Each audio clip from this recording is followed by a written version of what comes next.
have a lot of women that walk through my door who are just like, I don't care if I ever have sex again. Right. I literally never think about sex. What are you talking about? I don't want this. My life is fine. I was worse. Really? I was worse. I promise you. So you are a somatic psychotherapist, sex therapist, author of Reclaiming Pleasure, which we have here in the studio today. For a lot of years, I was like, oh, Danny saved my life. And then as I thought more about it, felt more about it, wrote more about it, sex saved my life. My relationship where I was shut down, sexless, we never fought, way easier. This relationship that has really just ignited everything in me, from purpose to myself, Right. my body, my sexuality. It's a ride. It is a ride. It's not for the faint of It's heart. passionate in every sense of the word. It is. Welcome to Lesson Translation, the podcast where desire gets decoded. I'm your host, sexologist Natassia Miller, and there's one thing before we begin. If you hit follow wherever you listen to our podcast, it will help us grow and bring you even better guests and conversations. It takes 2 seconds, it's free, and it means the world. Now let's get into it. Dr. Holly Richmond, welcome to Lesson Translation. Natassia, thank you so much. I'm really happy to be here. So you are a somatic psychotherapist, sex therapist, author of Reclaiming Pleasure, which we have here in the studio today. I find this book incredibly helpful to help you move past sexual trauma and live a more passionate life. And for those who don't know, Holly is also, I'm going to call you Holly from here on out. Yeah. Holly is also my supervisor. You've been incredibly helpful in helping me through my client cases. But you've had a really interesting career path. You actually started off as a journalist for 15 years. And Correct. During that time, you volunteered teaching creative writing at a girls' detention facility outside of Los Angeles. Yes. And one of the patterns that you saw was a lot of writing about their sexual abuse. And I recently had Carly Pfeiffer on from Aurora, a literary erotica platform. Sure. And we talked about the research behind how guided expressive writing of one's sexual trauma, especially in how it relates to your identity and self-worth and sexual experiences, can be really healing. So I know that you weren't working with these girls in a clinical capacity. This was before Correct. You became a therapist. But I'm wondering, did you find that it was a healing experience for them to write about their own stories of abuse? I think it was the start of it. But again, I was surprised with what I found. I was not prepared for it. And Natassia, I wasn't giving assignments of like, write about your sexual abuse. I was just giving general prompts, and they would talk about, I finished my day at school, then we went to 7-Eleven. My grandfather raped me, and that night I remember watching whatever TV show. Like these little, it would be like Wow. 2 or 3 lines just like stuck in the other creative writing that they were doing. And it was happening again and again and again. So I'm noticing it and literally didn't know what to do other than sit with the girls and say, that's not okay. Have you ever talked to anyone about this? And the counseling in our detention facilities was woefully lacking back then. So this was 20 years ago, 20 or 21 years ago. I hope it's a little bit better now, but I don't think that they were getting what they needed. So I had the idea at first that I was going to be a corrections officer. Wow. Like I was like, maybe this is just the direction that I go. Well, but it makes sense because yeah. we do need people who are better equipped with better intentions to help these Right. kids and adults like rebuild their lives after,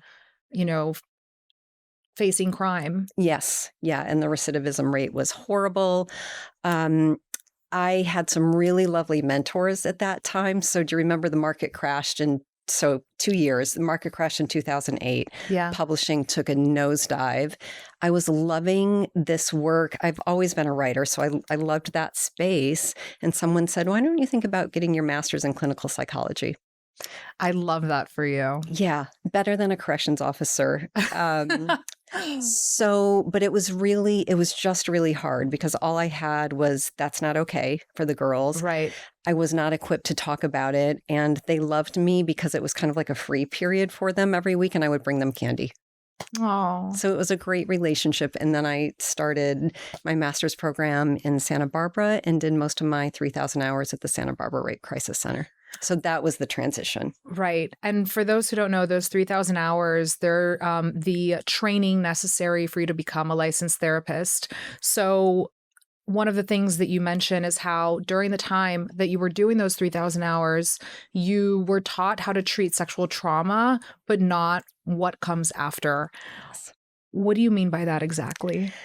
So I loved my supervisor at the Rape Crisis Center. She was such a good trauma therapist, but I would say after about 6 to 9 months, I would be making great progress with my clients and then not know what to do. And the what to do was how do I help these people have really solid relationships? And truly, how do I help them have good sex lives again? Mm. We just aren't trained to talk about it. So in my master's program, I think I had 8 hours of human sexuality. Yeah, that's not surprising to me, but for anyone else who's not in our fields, that can truly be shocking. Yeah. And Natasha, at this point, there was a ton of excitement around trauma. Like that's kind of when we discovered trauma. And so that trauma was the basis for a lot of mental health illness and disorders. We weren't looking yet at the recovery. So I took a handful of clients at the Rape Crisis Center and did a grounded theory qualitative analysis to really look at what are the embodied parameters of the recovery of sexual health after sexual assault. And that becomes the core part of Yeah. your dissertation, and Yeah. eventually it becomes your book. Yeah. As a sexologist, I'm picky about the products I recommend, and Libido has become one of the brands that I trust both personally and professionally. If you've been wanting to feel more turned on in your own body and more connected with your partner, Libido is genuinely one of my favorite ways to bridge that gap. On my solo nights, I reach for Rush, their pulsing clitoral stimulator that's soft, intuitive, and lets you build intensity at your own pace. Plus, it's elegantly designed to sit on your nightstand. And when I'm with my husband, we bring in Loop, their vibrating ring that adds a warm hum of pleasure for both of us. So if you're ready to upgrade your solo and partnered rituals, head to libido.com and use my code LUST15 at checkout for 15% off. Now, I know that a big inspiration in writing this book is Esther Perel's concept of Eros resurrected. And one of the stories she shares is how she grew up in a community of Holocaust survivors, and what distinguished those who survived the Holocaust versus those who really rebuilt their second lives is eroticism, right? It's that sense of vitality. And so ever since you began this work, when you wrote this book, you developed a 3-step methodology to help overcome sexual trauma and rebuild your sex life. And that is control, pleasure, and connection. And so I'm wondering, what is it about this specific order that works? Oh, that's such a good question. And yes, I just a little mention again to Esther.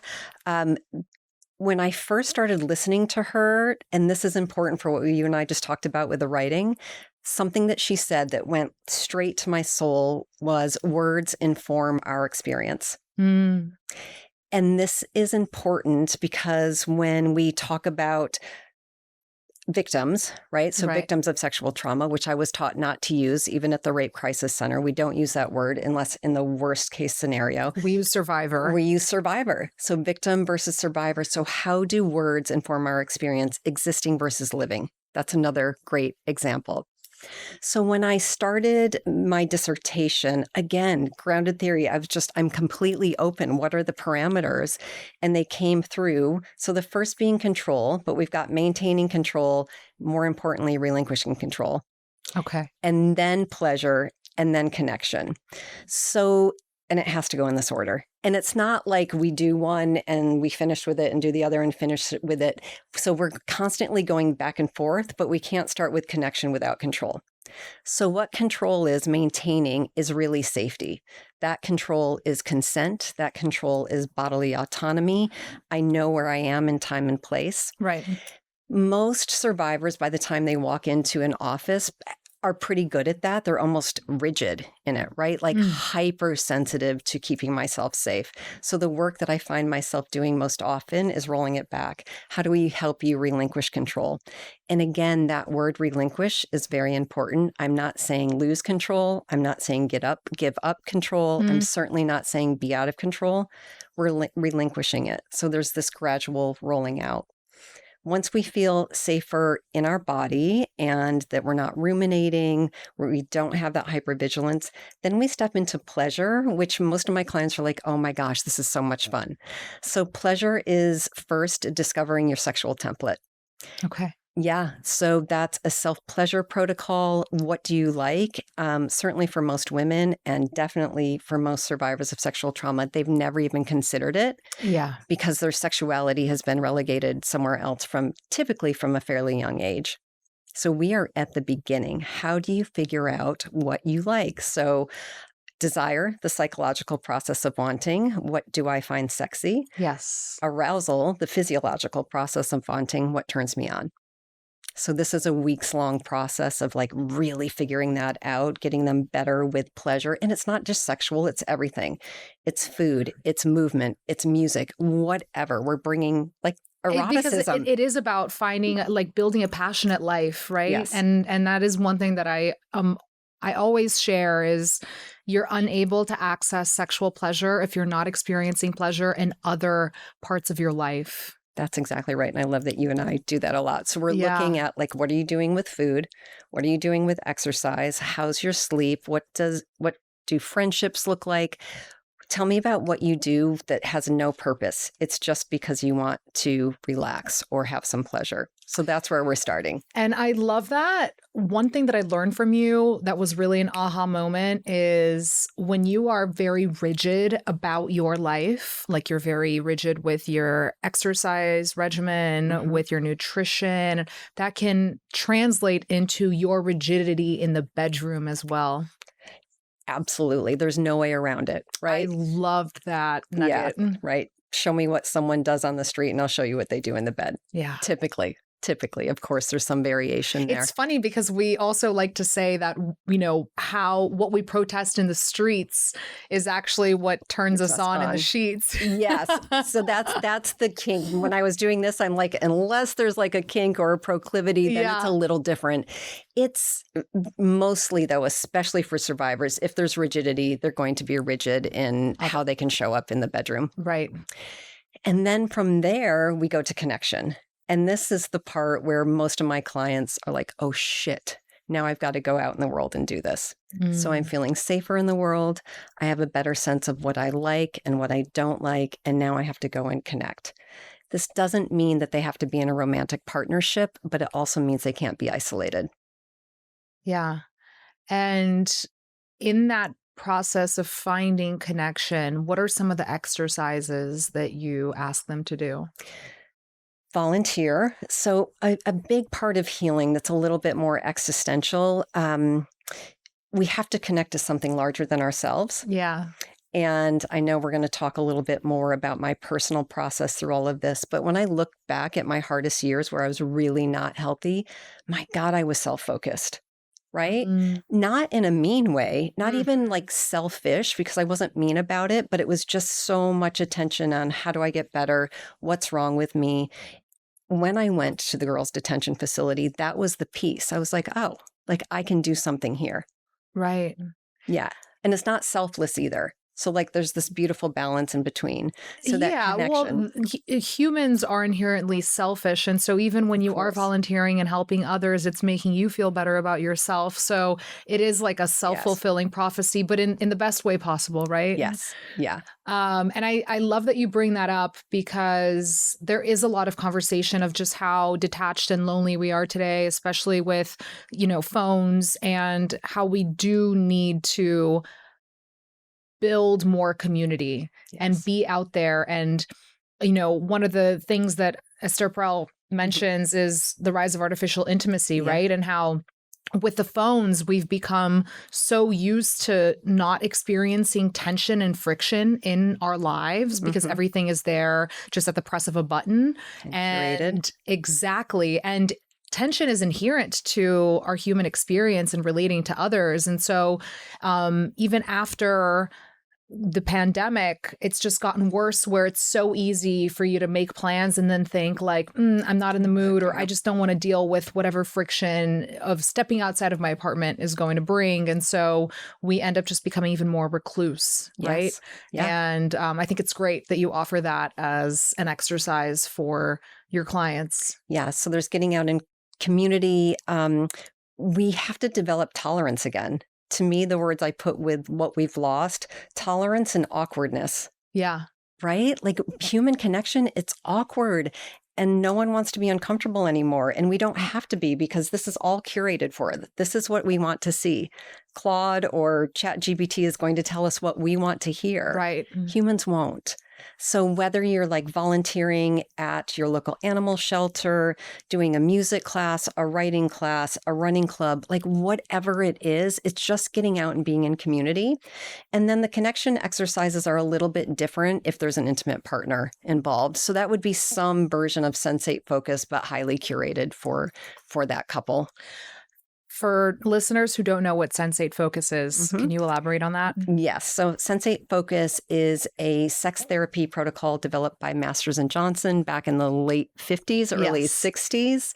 And it really is about taking pressure and performance off sex. So it's a very slow, gradual process focused on sensation, thus the title Sensate.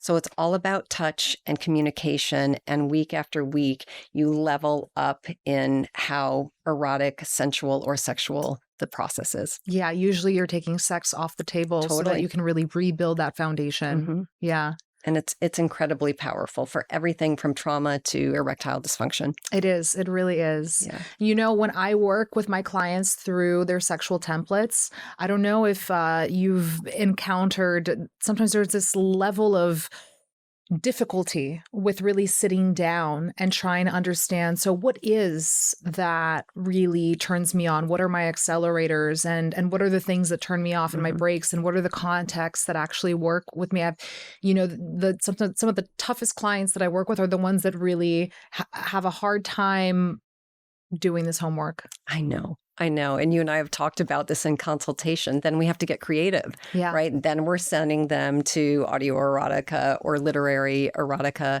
movies, TV shows, still images, like wherever they're comfortable coming in, that's where we're going to go and just be like, what are you attracted to? What are you drawn to? So again, going towards eros, life force, vitality, vivacity, imagination, and not sex.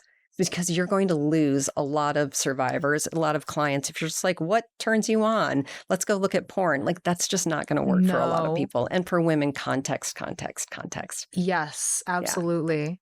I just saw a client right before you, a couple, and they had the best day. And you know what they did with that day before she was able to have sex? He took her to the spa. And I Oh. know like that's not a solution, but it was just such a good example of context and that she needed space to breathe and relax and be in her body. Absolutely. And sometimes it is the smallest things, or what we can perceive as being small, or certainly non sexual, Right. that are able to ignite the desire in you, right? Yeah. It's just the safety, the freedom, the space. Let me turn my brain off and focus on this, right? The responsive desire instead of spontaneous. I say women have to get through like 7 lanes on the 405 outside of LA, or men, usually there's like a lane or two to cross. They're like, there's my desire. Yeah. Yeah. That's a great analogy. Yeah. Yeah. I will say, I think sometimes, not necessarily in the context of survivors, but for some people to really think about what their sexual template is, it can be really frightening to think about, what am I going to discover? And what is that going to unleash in me? Because there's been a lot of discourse recently Oh, about yes. like the women who do end up having a sexual awakening and suddenly they want to create this whole upheaval in their lives. And so it can feel so easy for you to just stick to the status quo. And I have those clients, and I know you do too. I would say like 38 to 48 is on fire for women right now. And some take that big leap and there is upheaval. For others, they're like, it's this, I just want to know myself better. And others are like, it's a really scary territory to step into. Yeah, Yeah. absolutely. Now, I think this is a really great hook because you have a beautiful story to share about the power of Eros in your life and how sex really did save your life. So, can you share that story with us? Beautiful and tragic and selfish and all of the things. So yeah, just my 20s and early 30s, I was very rigid, very shut down, athletic, so I could make it look like it was somewhat healthy, working as a journalist on my own. So I had a very solitary career, but I was also in a sexless marriage for 10 years. I didn't know you were married Before. Young. And was just very safe, secure, and not in need of connection with my partner back then or really with anyone. And was working as a journalist, and I was celebrity profiles, health, fitness, and beauty. And I remember an editor from Women's Health or somewhere called me and asked me to do another article on lip gloss. And I literally said to myself, if I have to do one more article on lip gloss, I'm going to lose my fucking mind. I can't write another article on lip gloss. Like, what? I love lip gloss, but what more is there to say? And then that led to reading the book, Mark Salzman's book about teaching creative writing. So I did that, and you know the rest of the story from there. So through that process, the coming back alive through purpose, through something that I was like, there's an attachment here. I met my now husband of 18 years, Danny, and for a while, and it just like the switch turned on, but we met in a writing class. So I was teaching writing, but I had been a writer my whole life. And so I went to my friend who taught the class and I was like, I know how to write, but can you teach me how to write? Because now I have to teach these girls how to write. And Danny had been working in Spain and he wanted to come and write the story of his Odyssey. And we met there. And it was not supposed to be what it was, but it was just like life went whoop and the knob went back up. What do you mean it wasn't supposed to be what it was?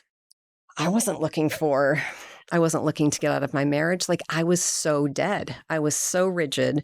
And I just want to pause here because I have a lot of women that walk through my door who are just like, I don't care if I ever have sex again. Right. I literally never think about sex. What are you talking about? I don't want this. My life is fine. I was worse. Really? I was worse. I promise you. I don't say that to them because I don't need to do that self-disclosure, but I'll say it here. I was worse. But I think it's such a beautiful turnaround. Yeah. And so for a lot of years, I was like, oh, Danny saved my life. And then as I thought more about it, felt more about it, wrote more about it, sex saved my life. Like that sense of eroticism, vitality, imagination, and meeting someone where there was chemistry. And I know it's so hard and everyone's going to be like, oh, that elusive quality of chemistry, don't say it. But it's embodiment, it's attunement, it's all of the things. And I had to step out of the shell and choose possibility rather than the super comfy, safe life that I had. It hasn't been easy, but it's been beautiful. And it was the best choice I ever made. You know, it's funny.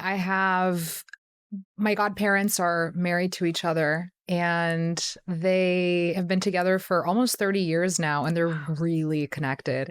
And I remember when I was in my long-term relationship in my 20s, I wasn't going well.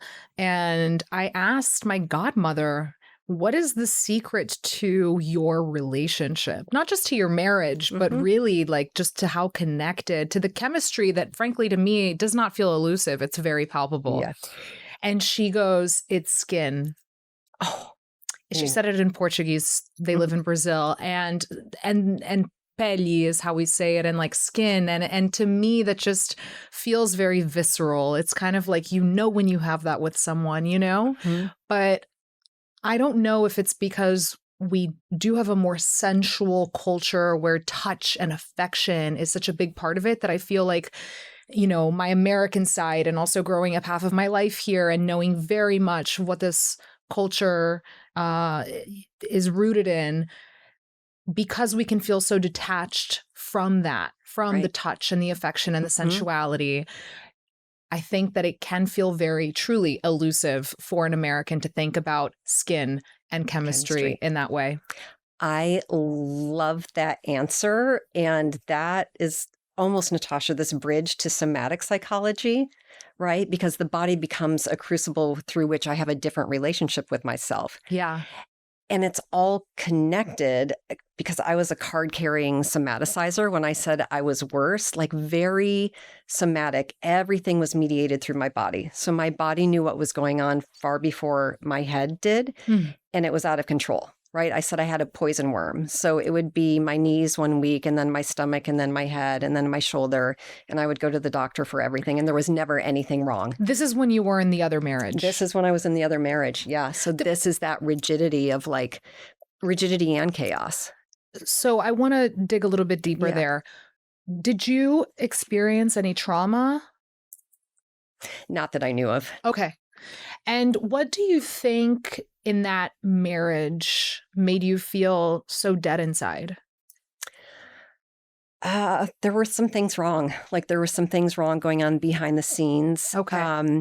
I had experienced trauma, and any therapist now that looked at me would be like, that girl has sexual trauma. But it Mm, was repressed, and it came out right around the same time that I started teaching, went back to school. So I had a really? better sense of it. Um, I was so there were things in the marriage. I was just so shut down. I just needed so much control. And the body was like, hey, lady, you don't have any. Mm. And I studied somatic psychology. I was like, I need this. And I found a PhD in somatic psychology at the time. Like, what is the connection between the brain and the body? And I feel like for a lot of us, we walk around mostly cognitive, but there Yeah. are those of us out there who are like highly sensitive people who are like, this is going to tell me a lot before this catches up. Oh, absolutely. We are taught to just use our minds Yeah. and think before we speak and everything. So we feel so, and now especially with our phones Yeah. and you know, the next generation just growing up on phones, like you really do feel so Hmm. disconnected from your body. And so I know that like a lot of the work that we do is also helping people tune into sensation, which can again also feel elusive for someone who's like, what the fuck does that mean? Right? Right. It's embodiment. Embodiment. Yeah. Yeah. This bridge between the psyche and the soma. You know, I actually had a similar experience to you where I was sexually abused as a kid, and that did not come up to I didn't remember that until I was in my early 20s. And I Mm. went into a doctor's office, and nothing traumatic happened there. Like the doctor didn't do anything that was aggressive or unethical. But I just remember like everything just came back. Yeah. And I even get emotional thinking about it now because I think when we talk about trauma and we talk about when people experience a, an abusive situation, we're like, how did you not tell anyone? How did this leave your mind for that long? And truly, like our minds really do suppress Yeah. it. And I remember when I told my mom about it, she just felt so sad, you know, because she was like, I wish that you had told me when you were that age, because she had always been so vocal about who could touch me, and to really have that like vocabulary to say no. But this happened a little bit earlier Oh. than when she initiated the conversation. So I think it was around 4, maybe 5. And it was around 5 or 6 when she started having this conversation with me. So there were some odd situations later on that happened. Nothing that was like a, you know, full on Right. touch, but that you had like a friend's parent do something that was weird. And I told my mom because I had that safe She line had, of communication yeah. with her. But I love that you share that because truly for a lot of survivors, you really don't remember anything until much later Until on you in do. life, you Yeah. know? First of all, I'm sorry that happened to you. And I was going to lean forward and touch you. Oh. And I was like, but no, you asked. I can touch you. Thank you for sharing that. Yeah, of course. And we just, first of all, we think it's our fault.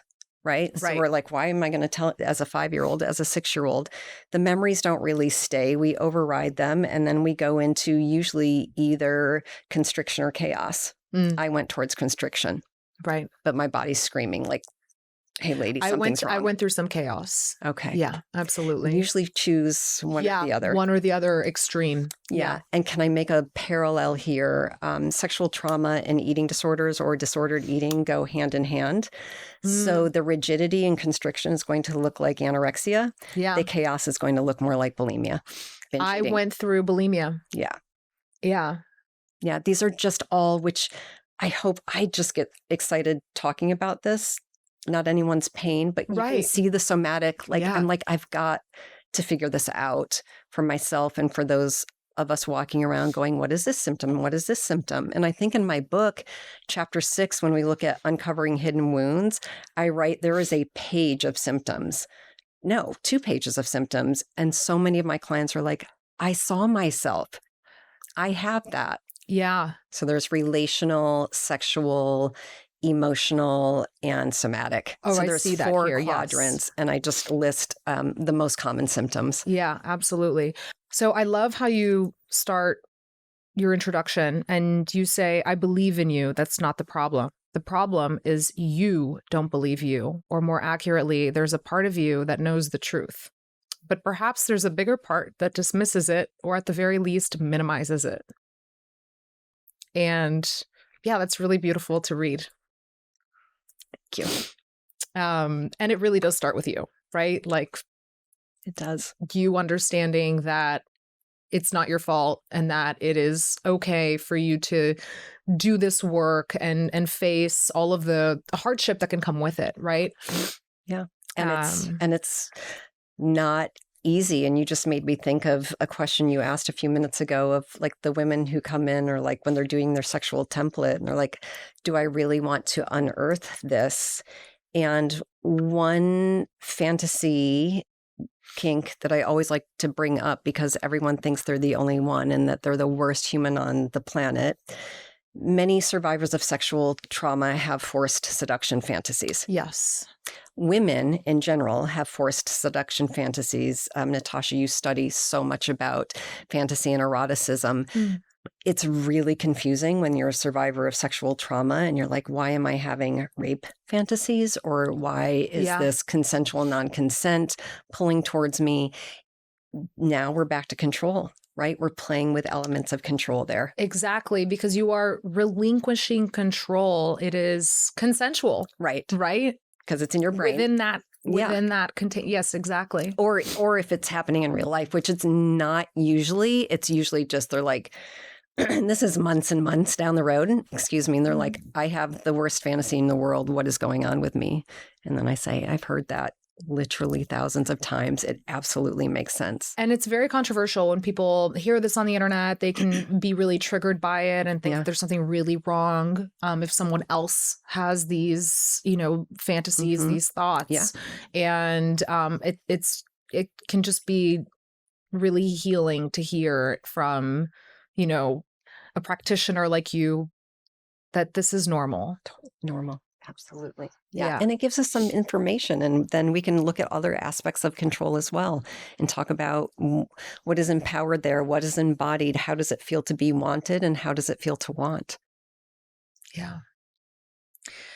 So when you met Danny, you were already on this path of finding your purpose, already feeling a greater sense of purpose. But what do you think about Danny that really ignited that fire in you?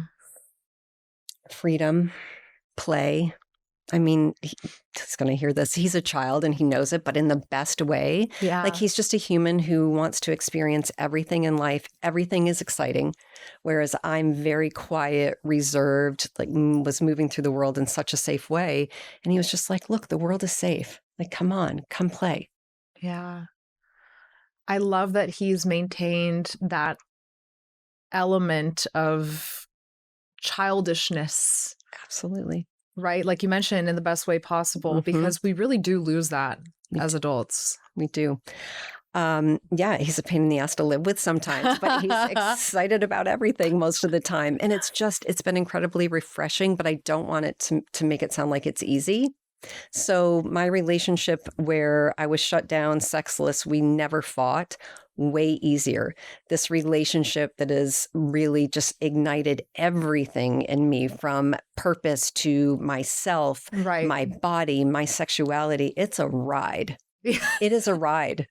It's not for the faint of It's heart. passionate in every sense of the word. It is. And I think we get this misleading idea of like, I want the perfect relationship. And Esther Perel talks about this, Yes. like safety versus risk. We need polarity in relationships. So having our own lives, that sense of autonomy, some real profound differences, but also, like your grandmother said, skin.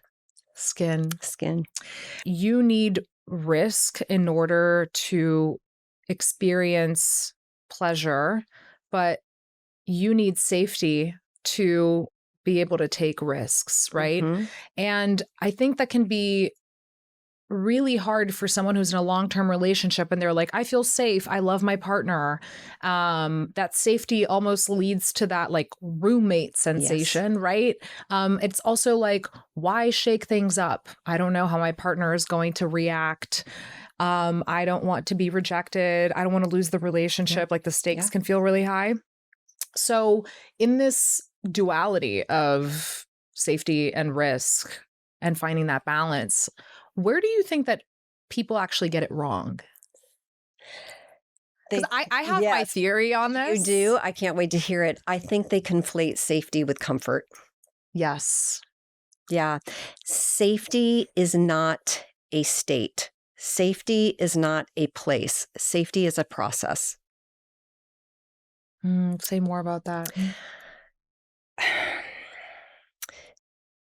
Especially when we're talking about somatic psychology and that we want to feel safe, and you've got to feel safe in your nervous system and have a regulated nervous system. I'm like, that doesn't exist either. No one walks through the world with a regulated nervous system all the time. And we'll talk more about this, but really what we're talking about is flexibility, right? So between rigidity and chaos is this beautiful land called flexibility. That's the gold standard. Safety lives in flexibility. It doesn't live in rigidity. It doesn't live in comfort. It lives in like, let me come out to play. Yeah. And when couples get too familiar, too familial, too comfortable, they're not taking risks. And it doesn't have to be a risk of anything sexual, but just like, what can we go do that's new together? Absolutely. And to that, I would add, you will also conflate safety with actually a lack of communication. And if anything, what I hear from couples is like, no, we communicate a lot. We talk about this, but when you begin to uncover, people aren't really being honest about what it is that they want, or to our point earlier, they don't even know what they want, right? They haven't given it thought. And so that's where you can then land in that place where you just really you're bored. Yeah. Yeah. I love this Ram Dass quote. I'm not going to get it exactly right, but he says, most couples make a contract with each other. Healthy couples make a contract to tell the truth.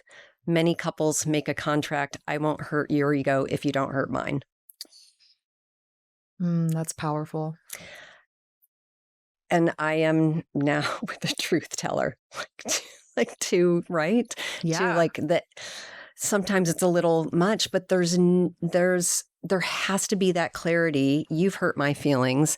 I've hurt your feelings, but this is my truth. How can we come together on this instead of I'm going to protect you from what I'm really feeling right now, which by the way, is then going to build resentment in me, which then is not going to make me want to sleep with you, and around we go. Yeah, absolutely. And I think that is what makes my marriage today so different from the relationship that I had previously that was really unhealthy, because we have this communication where we're able to quickly repair, say, I'm sorry, there really is no ego.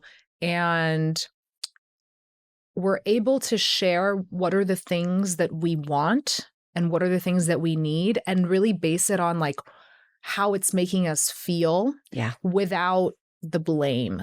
Mm-hmm. Yeah. And there really is nothing that we have not talked about in our relationship because of that. Yeah.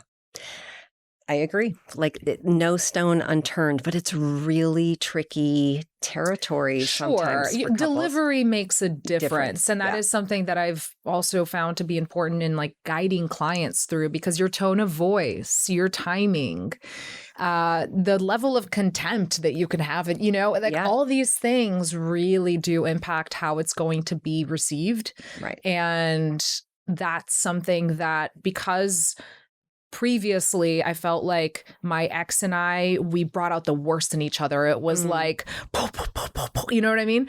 And fireworks in the worst way possible. And I think because I'm with a partner that is able to really calm my nervous system and vice versa, I have been very thoughtful about my delivery in that regard, and making sure that it's not always perfect, but for the most part, it's done in a way that we both feel respected, right? Yeah. I will also say we don't have kids. So I think that also takes away a layer of complexity that naturally happens in parenthood. It does. But Natassia, what you're speaking to is most ruptures are about mindlessness, not malice. Right. And really healthy couples, most are not like going for the jugular. They're just being mindless. So thank you for pointing that out. That's a great way of highlighting it. Yeah. Yeah. And I will catch myself. So what I've been working on recently is self-righteousness. So like when there's a rupture, if I'm like, I'm right because, and that little track in your head starts going, I'm right, I'm right, I'm right. He doesn't understand. Why can't he see it? Really checking myself on the self-righteousness and being like, oof, this is like not a good look. And as a therapist, I think I'm like, I know. So I'm really backing that down. But the other thing I've discovered that's relevant to sexual trauma survivors is shame. So, I mean, this is literally in the last 7 or 8 months. When Danny tells me I've done something wrong, I get so not meanly defensive, but just like, oh, I did that because, and I want him to understand. Yes. And I'm barely apologizing. And I figured it out. It's because when he says I did something wrong, like that shame from sexual trauma is still in there. And I'm like, oh, he's telling me I'm a horrible person. Right? The guilt, I did something wrong. Shame, I am something wrong. Like we literally just unlocked that a few months ago. I'm like, honey, when you tell me I did something wrong, I think you think I'm a monster. He's like, oh my God, I don't think you're a monster. And I'm like, I know you don't, but I don't know it. Isn't it wild where our heads go and how little we can understand of the person that we think we know best and what's going on inside of them? And when I'm 56 years old, I'm like, how am I just getting this? What's next? Which I think is a really great way to point out that like recovering from trauma is never a like one-time experience, that you will constantly be working through this. It'll get to your point 80% better. But those 20%, you're going to keep revisiting and renegotiating and recalibrating throughout your life. Yeah. And it's usually the same 2 or 3 things, just a different flavor. Interesting. Yeah. Yeah. And they happen when you go through major life changes as well, right? Yes. So having kids, new career, stressors, losing a parent, moves. Yeah. Menopause. Yes. That. And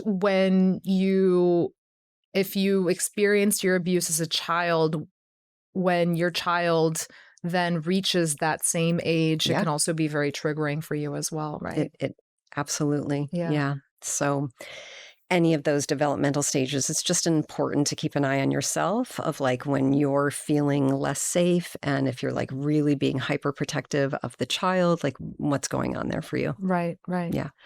One thing I wanted to touch on is Bessel van der Kolk's book, The Body Mm, Keeps the Score, really brought to the mainstream the idea that your body really stores trauma.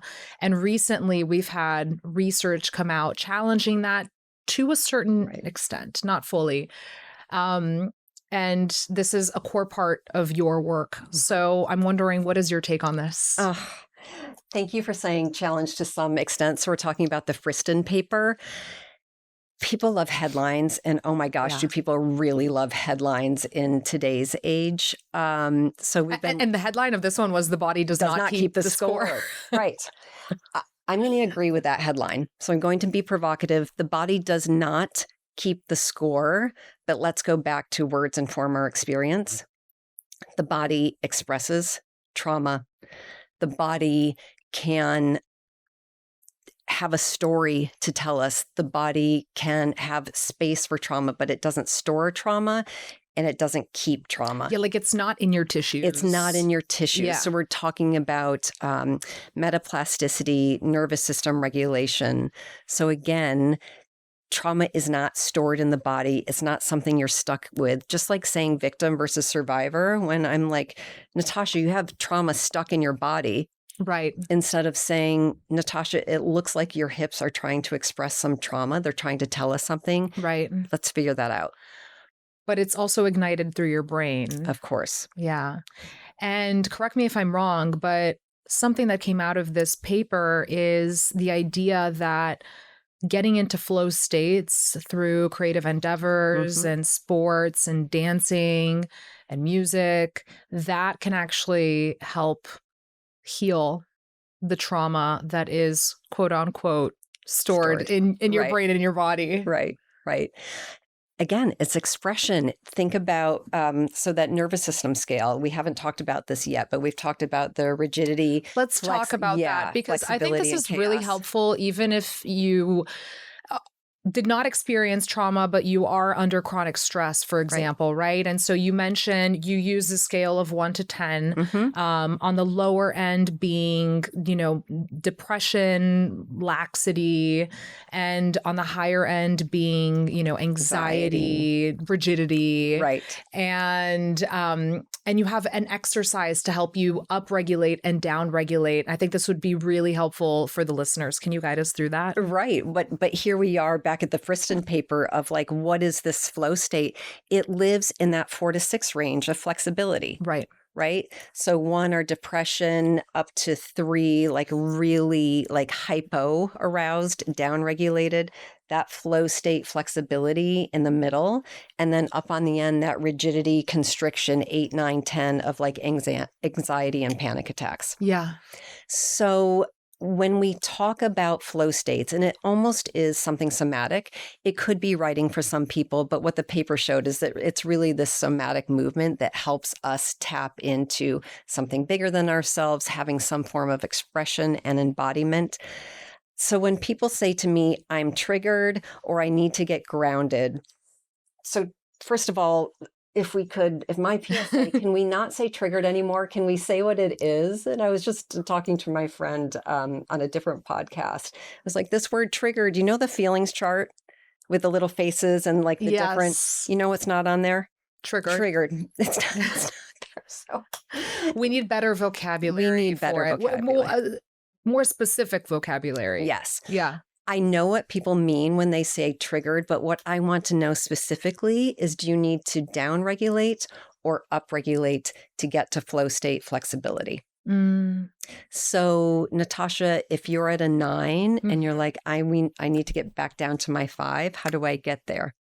Those are going to be slower activities: walking, humming, drinking warm tea, slow yoga, stretching, cuddling.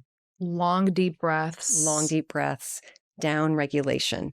If you come to me and you say, I am at a 2 and I just want to feel more alive, then we're going to give you upregulating activities. So that could be something as simple as like sucking on a lemon candy or a sour or ginger, cold, a cool shower, running, dancing, ecstatic music, hypertrophic breath work, maybe. Right. Yeah.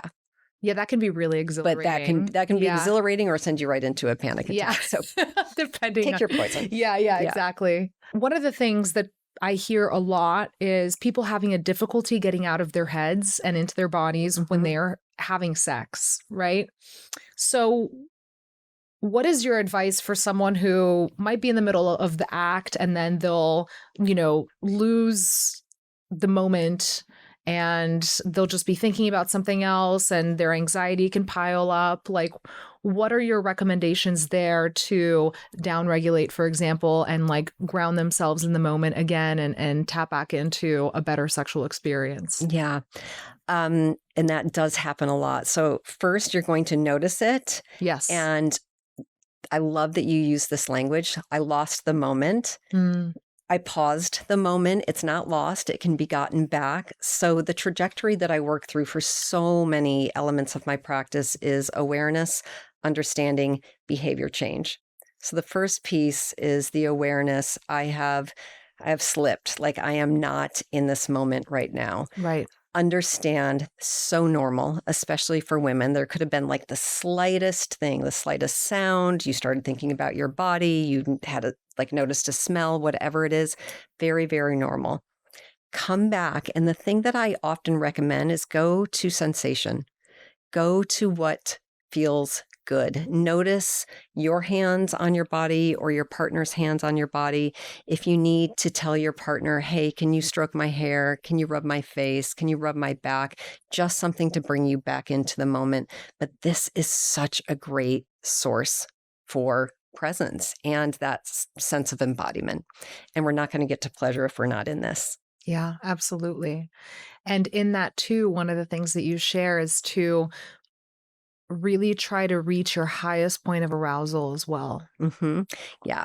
So if you're quite aroused and then you lose it, like there is a pause to get back in the game. And I especially say this with my men because they're like, "Oh my God, I've lost my erection." Like you're gonna have thousands more on in your lifetime. This is not. I know this. I don't want to minimize, and no one wants that to happen. And everyone is going to have that happen. Right. So what I would tell him is like, what is the thing that turns you on the most? And he will often say going down on her, or he'll say making out, or receiving oral, Right. or just having my partner cuddle me, like when he gives me a big squeeze. I love that advice because often I hear from women who are like, I don't know how to deal with a soft penis. You're in the middle and then Right. it becomes soft. And the best way that you can deal with it is letting your partner know that it is okay. And there's so many other things that you can do Right.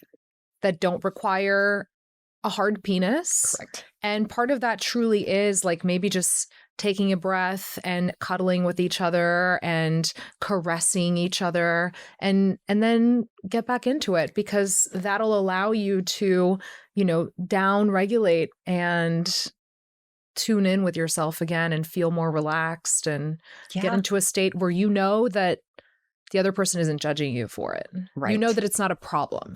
Right. Yeah. And again, there's later in the day, there's tomorrow. I don't want you stepping out of the moment, but if you're like, gosh, this is just like Right. I am too dysregulated right now.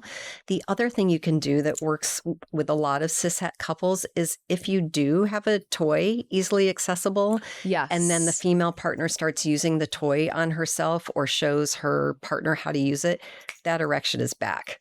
Absolutely. That works for me very well. Yeah. It's true. I think sometimes when I'm in the mood and my partner's not in the mood, or I don't feel like coming and having him make me come more specifically, if I decide to then just use a toy, it is the biggest turn on for him. Yeah. Absolutely. Thank you for just saying that out loud, that sometimes you don't feel like coming. Yes. Because I think women don't know that they can say that. And that is such a universal experience for most of us, not all of us. I've definitely met women, they're like, if I don't get off, it's not good sex. And I'm like, good for you. Like, great. Right. Most of us, we have sex plenty of times. We're just like, this is not going to happen. I don't care if it happens because guess what? I have tomorrow. I have the rest of my life with this person. There's not so Exactly. much weighted on one orgasm.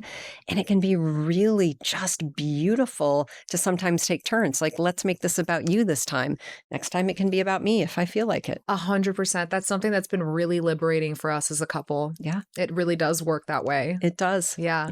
So it doesn't have to be a 10 out of 10 for both people all the time. It won't be. Yeah. And he's like, "Are you sure?" And I'm like, "This was for you. Let it Today be. it was truly for you." Yeah. Yeah. I think this is a really great segue into, couples when they've been together for a really long time, they have kids, you're in the thick of that. Like, what are some ways in which you help couples work through truly connecting erotically and spicing it up? I know we're all in the same field. We know the same thing, but like you have so much experience in this also personally. Yeah. And so I think it would just be really helpful to know what works for you and what's worked for your clients. Yeah. And this is a topic that I love to talk about because it is a shit show. There are cock blocks left, right, and center. I mean, it is just so, first of all, to be playful with it. And really, what we just talked about, Natasha, that it's not every sexual encounter is not so weighted. Right. And you and I did a talk last fall, and one of the more provocative things that I said there that I've really been working on, and it works for most parents, is this, and I'm going to clarify. When my partner initiates, I try to never say no to him. What I mean by that, so he initiates sex because that is his lane where he's like, I feel, I want to feel wanted. I want to feel like myself. I want to have this desire. I do not say yes to sex every time. Right. I check in with myself. What can I say yes to? Why would I not want to say yes to a hug? Sometimes it's a long hug. Sometimes I can say yes to a kiss. Sometimes I can say yes to a hand job. Sometimes I can say yes to a blowjob. Sometimes I can say yes to the whole experience. Right. But a lot of times couples with young kids are so just entrenched in to-do lists and people pulling at them that the partner will walk up to the other partner in the kitchen and just give a hug. And there's this immediate rejection, like, Totally. don't, not now, like really harsh rejection. So I've really thought about that. And if Danny comes up to me or I come up to Danny, the hug is received. Yeah. And a lot of times there is going to be an ask for more, and I get to decide what I have access to that day. I love that. And I will say that for many couples, especially when you've been together for a long time in that context, touch only happens when sex is initiated. And so I know that a lot of the work that we do is to reintroduce non-sexual touch, Right. like this kind of hug, Yes. and understanding that that does not necessarily lead to something else, right? Like it is just the touch for the touch's sake. Exactly. Yeah. So affectionate touch without the expectation of sex Yeah. is a female libido healer. Absolutely. And when I'm working with couples, especially couples with young kids that haven't had sex for a year, 2 years, they have it 3 times a year because they've got a 5-year-old and a 3-year-old. Like, first of all, she needs to know when you come up and give her a hug that that's where the expectation ends. Absolutely. Her job is to accept it and start turning towards him and then initiating some affectionate touch and not have him like snowball it. Yeah. What is your advice for mothers when kids are young and they feel touched out? This is a tough one. It is a tricky one. It's find like the little moments that you can. There's not, and I know exactly what it is. It's just like everybody's hands are all over me. Yeah. But I wonder, so, me and my self-pleasure protocol, I'm going to go to every woman and say, I know you have no time, but could you have 20 minutes a week to start a self-pleasure protocol and reintroduce self-touch in a way that works for you?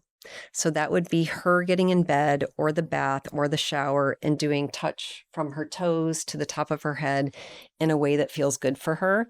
And then slowly we would move that towards masturbation if that's on the table for her. So she just starts taking her body back so that touch with the kids isn't it doesn't get conflated with touch with myself or touch with my partner. They're different containers. I love that. That is such an important part of the process. Yeah. And I will say today with social media, there is a lot of conflation with self-pleasure and masturbation as though they are the same thing, and it's not. It's not at all. For a lot of women that I see, they're like, I don't want to masturbate, or I have been masturbating, but it's in a really compulsive, fast way. Yeah. Like literally they get in and out in 3 minutes. I was like, that's not self-pleasure. We're talking about two different things. They can end in the same place with an orgasm, but they don't have to. And for me, they shouldn't all the time. Absolutely. And to that, I will say you need to know your body really well and learn how to give yourself pleasure in order to own your pleasure, Yes. right? Yeah, absolutely. So just like taking the time. And with a mom of 2 kids, she's like, I've got no time, but it needs to be a priority. Yeah, exactly. And it's not that much. It's 20 minutes. Yeah. You just need to find a bridge to get into that mindset. So literary erotica, Right. audio erotica, or any other sources of pleasure, sports, creative endeavors that really light you up can be ways in which you can touch into that. Yes. And it's probably going to be in the late morning or afternoon, not at night at 9 o'clock. Like that is not, when you're going to find desire. So yes, like athletics, sports, you're going to get that hit of testosterone.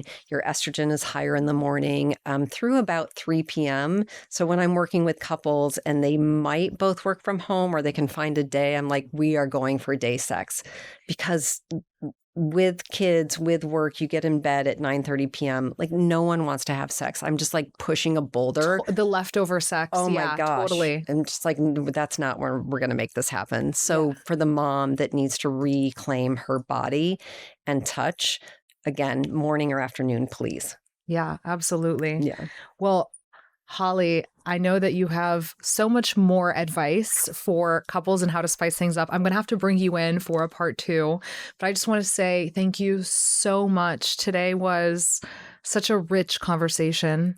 It was. And Natassia, thank you for everything you shared. I love the blend of the professional and the personal and just the space you've created. So I'm so grateful for you. Thank you so much. And if people want to work with you, where can they find you? So my website's a great place to find me, or Instagram. So it's just drhollyrichmond.com. That will be linked in the show notes. Good. Thank you. Thank you. Thank you for listening to Lesson Translation. If you enjoyed this, please hit follow wherever you listen and leave a review. It helps more people find us, and it means everything. See you next week.